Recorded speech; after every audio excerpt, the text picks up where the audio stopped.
만약에 결혼을 앞두고 계시면 상대방에게 한 번쯤은 요구할 필요가 있지 않을까 저는 생각됩니다. 팁인데요.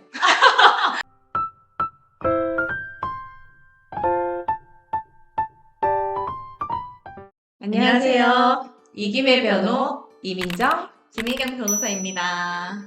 저희가 유튜브 시작하는 때에 맞춰서 여러 가지 핫한 이슈들이 빵빵 터졌습니다. 그래서 시류에 맞는 네. 그런 컨텐츠를 저희가 준비해보고자 오늘 할 얘기는 최근 가장 핫한 단어죠. 키워드 사기. IM 신뢰. 사기, 네. 사기 결혼, 음. 혼인 취소 음. 이런 얘기들 한번 해보려고 합니다. 최근 그 남현희 씨와 전천조 씨가 이제 대지신문까지 끝난 걸로 알고 있는데요. 뭐 다른 사람을 속여서 재산상 이득을 취득했다. 그러면 당연히 이제 사기죄가 성립을 하고 형사가 처벌을 받게 되겠죠. 그런데 결혼 과정에서 상대방이 나를 속였어. 그러면 이걸 어떻게 해결을 해야 될까요? 실제 상담을 진행하다 보면 의뢰인분들이 저 약간 사기 결혼 당한 것 같다. 이 결혼 없었던 걸로 하고 싶어요. 라고 의뢰하시는 분들이 많은데 변호사님은 어떠세요? 네, 그러니까 이혼 상담을 오셨는데 변호사님, 저 근데 혼인 무효나 취소로 아예 그냥 되돌릴 순 없나요? 뭐 이런 질문도 많이 받고요. 다른 사건 진행하려고 이제 가정법원 갔을 때 이런 경우도 있었어요. 재판정에 20대 어린 부부인 거예요. 막 이제 성년이 된 부부가 혼인신고를 했는데 이제 양가 부모님들이 그 미성년자 부부를 데리고 나와서 우리 애들이 정말 뭣도 모르고 어떻게 혼인신고 한 거니까 이거 혼인 무효로 좀 해달라라는 소송을 한 것도 본 적이 있습니다. 실제 혼인 무효는 그 사례에서는 어렵겠죠? 쉽지 않겠죠. 네. 우리가 이제 설명하겠지만 혼인 무효 사유가 굉장히 엄격하게 규정하고 있기 때문에 입증하기가 또 쉽지가 않습니다. 결혼을 하는 거는 굉장히 쉬운데 결혼을 해소하는 거는 굉장히 어렵잖아요. 뭐 결혼을 해소하는 방법에는 어떤 게 있죠? 네, 우리가 가장 잘 알고 있는 이혼이죠. 혼인 해소 방법 대표적인 것은 이혼이고 그 다음에 이제 혼인 무효와 취소가 가능한 경우가 있을 텐데 언제 이혼이 가능하고 언제 혼인의 무효 취소가 가능한지는 우리 민법에서 규정을 해놓고 있습니다. 네, 뭐 이혼의 경우에는 이미 뭐 많은 분들이 너무 잘 알고 계실 텐데요. 민법 840조에서 규정을 하고 있어요. 그러니까 이혼 같은 경우는 결혼에까지 이르기에는 아무런 문제가 없었어. 그런데 같이 살다 보니까 안 맞아. 뭔가 아니야. 이럴 때 이거를 해소하기 위한 방법인 거고, 그래서 민법에서 정하고 있는 사유에는 이제 부정행위, 뭐 부당한 대우 이런 것들이 있지만 사실 기타 혼인을 계속하기 어려운 중대한 사유라고 해서 6호로 정하고 있기 때문에 상방 사이에 갈등이 있으면 그냥 이혼은 가능한 것 같습니다. 그러니까 상대적으로 이혼 사유는 좀 넓게 인정이 된다는 거죠. 840조 6호에 이제 포괄적으로 이렇게 규정을 하고 있어서 좀 넓게 인정되는 반면에 우리가 이제 살펴볼 혼인의 무효, 취소는 사유를 굉장히 엄격하게 이제 법이 규정하고 있습니다. 그래서 우리 민법 815조에 혼인의 무효 사유에 대해서 규정을 해놓고 있는데요. 이제 가장 첫 번째로 규정하고 있는 것은 당사자 간의 합의가 없는 때, 그러니까 혼인의 합의가 없는 거죠. 809조 1항의 규정을 위반한 때라고 해서 8촌 이내 직계 혈족 간의 결혼. 이거는 그냥 상식적으로 생각해도 가족 간의 결혼 안 될 노릇이죠. 그렇죠. 이혼이 아니라 이거는 무효로 돌려야 될 사유다. 8촌 이내 혈족 간의 결혼은 이렇게 하고 있는 거고, 그 다음에 당사자 간에 직계 인척 관계가 있거나 있었던 때, 이거는 직계 인척 관계가 뭐냐면 쉽게 생각해서 그거예요. 시아버지와 며느리, 장군과 수의. 안 되죠. 근데 현재 그런 게 아니라 있었던 때니까 과거에 그랬어도 안 된다는 거죠. 그런 경우에 혼인 무효 사유 된다는 거고요. 그 다음에 당사자 간에 양부모계의 직계 혈족 관계가 있었던 때, 친혈족 관계가 아니라도 약자 관계일 경우에도 양모와 양자. 그 경우에도 이제 혼인한 경우에는 무효가 된다라고 이렇게 규정을 하고 있고, 이 외에는 이제 혼인 무효 사유가 되지 않는다는 겁니다. 엄격한 규정인 거죠. 실제 혼인 무효가 뭐 많이 문제가 되는 거는 당사자 간의 혼인의 합의가 없는 때, 이때가 가장 문제가 많이 되는 것 같은데요. 실제 뭐 사례들을 보면 1980년대 미스 코리아 어떤 분의 극성 팬이 혼인신고를 마음대로 해서 혼인신고가 되어버려서 문제가 되는 사건도 있었고요. 최근에는 저희 BTS 비님의 그 스토킹한 그 팬이 혼인신고서를 작성을 해서 비님에게 건넸다는 이런 직접? 직접 건넸다는 이런 이야기가 있었는데요. 모두 이게 혼인의 합의가 없는 때 해당하는 경우입니다. 직접 건넨 줄은 몰랐는데 되게 충격적이네요. 충격적이죠.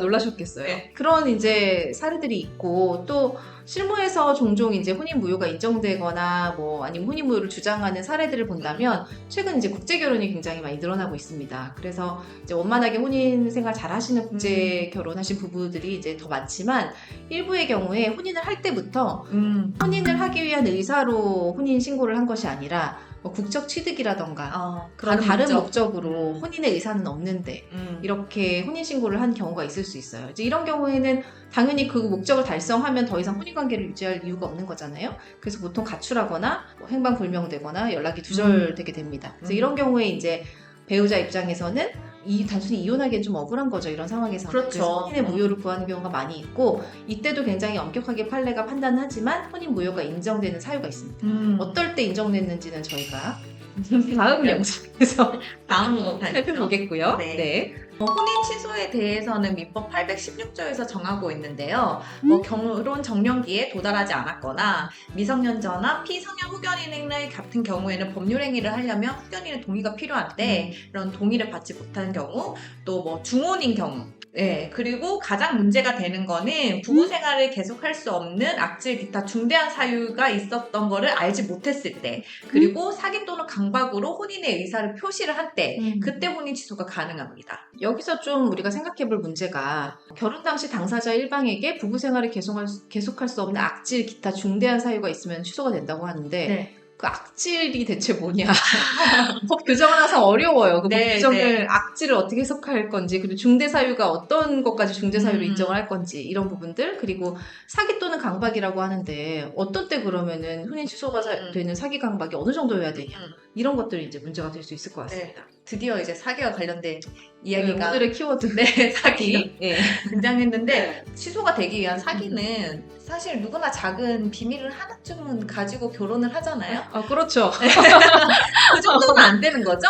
약간의 이제 상대방에 대한 어떤 뭐랄까 잘 보이고 싶으니까 나의 약간 부끄러운 부분들은 조금 숨기기도 하고 나의 좋은 점은 조금 부풀리기도 하고 그런 게 다 혼인 취소가 사유가 되면 어떻게 되겠습니까? 근데 그건 아닐 텐데 그렇죠. 판례가 인정하는 혼인 취소, 그러니까 사기 강박으로 인해서 혼인이 취소가 되는 때는 또 이제 엄격하게 규정하고 있는 거고 혼인 취소의 사유가 되려면 혼인의 본질적인 내용에 관한 그런 기망이 있어야 된다.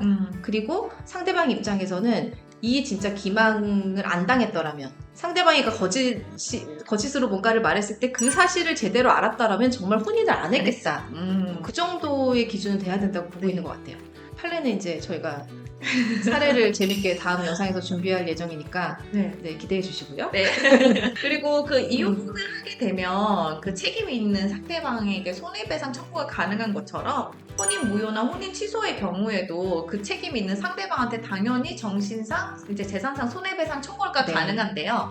다만 이제 혼인 무효와 달리 혼인 취소의 경우에는 혼인 취소가 있기 전까지의 결혼 생활은 유효한 것으로 인정되기 때문에 결혼을 하기 위한 결혼식 비용이나 뭐 유효했던 혼인 기간 동안에 지출했던 생활비 비용 이런 것까지는 이제 청구가 불가능합니다. 그리고 많은 분들이 이제 상담 때 이혼이 아니라 혼인 무효하고 싶어요. 혼인 취소로 어떻게 할 수 없을까요? 라고 물어보시는 속내를 들어보면 혼인관계 증명서 상에 기록이 남는 게 싫다는 거예요. 싫죠. 특히 혼인기간 짧은 경우에 이런 거죠. 지금 한 달 살았는데 이제 어떻게 보면 그렇죠. 결혼, 이혼 한 달 되어 있으면 좀 그렇잖아요. 나중에 또 다른 좋은 분을 만나서 다시 결혼하게 될 수도 있는데 이게 어떤 나의 하자처럼, 그러니까 혼인관계 증명서를 깨끗하게 하고 싶은 거예요. 근데 이제 이거에 대해서 말씀을 드리면 혼인 무효의 경우에는 이게 가능할 수 있습니다. 근데 혼인 취소의 경우에는 그 혼인관계 증명서가 깔끔하게 정리되진 않아요. 혼인 취소 사실, 그리고 혼인 취소 사유 이런 것도 다 기재가 되게 됩니다. 그리고 최근에는 보호를 하기 위한 목적으로 이혼 사실도 혼인관계 증명서를 발급을 받으면 기재가 안 되어 있잖아요. 그러니까 일반으로 그러니까 발급을 받으면 다 드러나지가 않죠. 지금 당장 나의 상황이 결혼을 하지 않은 것만 확인이 될 뿐, 이제 과거에 이혼했던 것은 확인이 되지 않기 때문에 만약에 결혼을 앞두고 계시면 상대방에게 한 번쯤은 혼인관계 증명서 상세를 요구할 필요가 있지 않을까 저는 생각됩니다. 팁인데요. 그러니까 꿀팁입니다. 일반 상세가 나뉘어져 있는 것도 모르시는 분들도 계실 거예요. 혼인관계 증명서를 완벽하게 우리가 상대방을 파악하려면 상세로 떼셔야 된다라는 거. 오늘 꿀팁 알려드리면서 오늘 콘텐츠 좀 간단하게 찍어봤는데요. 오늘은 이제 혼인의 해소 방법, 뭐 이혼, 그다음 혼인 무효 취소 세 가지 이제 간략하게 짚어봤고요. 다음 영상에서 좀 구체적으로 우리 판례가 어느 경우에 혼인 무효를 인정했나, 취소를 인정했나, 네 깔끔하게 또 정리 한번 해보도록 하겠습니다. 네, 다음 영상도 많이 기대해 주세요. 네, 오늘 영상이 도움이 되셨다면 구독, 좋아요 눌러주세요. 지금까지 이김의 변호였습니다.